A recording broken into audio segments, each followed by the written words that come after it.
Hi guys, this is Taylor with Farmhand, and today I just wanted to talk to you a little about starting seedlings off on the right foot, getting them set up with the right tools that they'll need to start thriving the minute that they're put into soil. So we began with our seedlings this year. We went ahead and started our Lisianthus seeds. I've never grown Lisianthus before from seed, so it's sort of a new thing for me. However, I knew kind of getting into the gear of winter sowing that I wanted to do the right thing to get them started off correctly. So my recommendation for you, I've seen lots of articles online talking about sort of how to protect these seedlings from being taken over by mold and green algae, which are common when you start them, especially when you've got a dome over the top of the seedling tray if you're starting them indoors. And with lights and heat, you can certainly run into green algae growing on the top of the soil as well as mold growth on your seeds. And that mold can look kind of like a white hairy fuzz.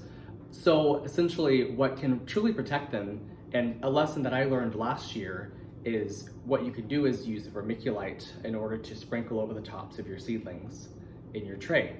However, online I've seen articles where people will mention some confusion or questions about whether to use perlite or vermiculite, or if they're interchangeable.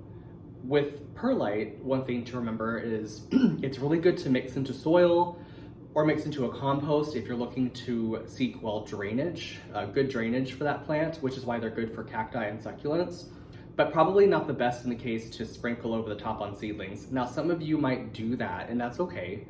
But I personally find that vermiculite is going to be better off for your seedlings. It has a dual effect. Vermiculite, number one, retains moisture.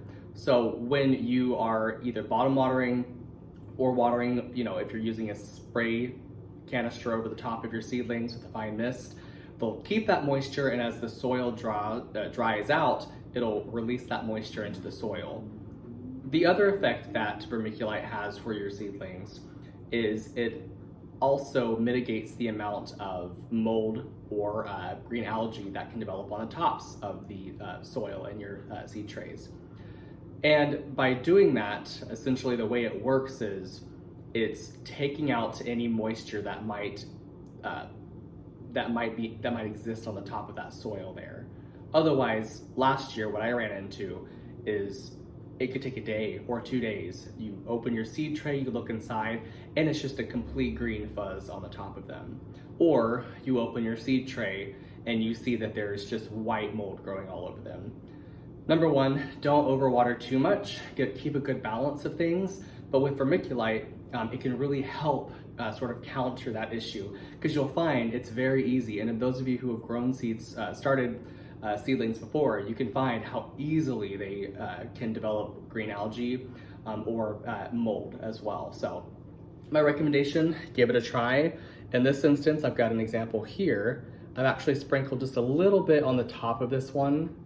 So you can see this, I've got a pellet here, just a little on the top, the seedlings just underneath.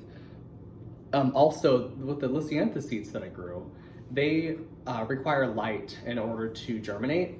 So these vermiculite, the vermiculite that's put on the tops of these pellets will really help, because they allow light to penetrate and get to that seed, versus being perlite can be a little denser.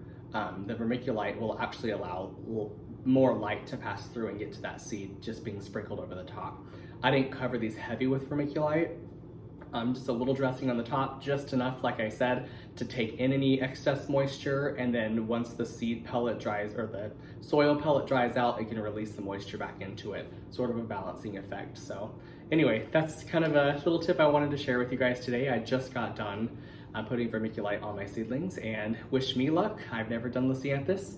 If you have tips on Lisianthus, or if you have any advice on using vermiculite in your gardens, or even if you use perlite, comment below or let us know. We'd be very interested, and every gardening moment is a learning opportunity, so nobody's perfect, and that's why I encourage you all to share. So thank you very much, and have a great evening.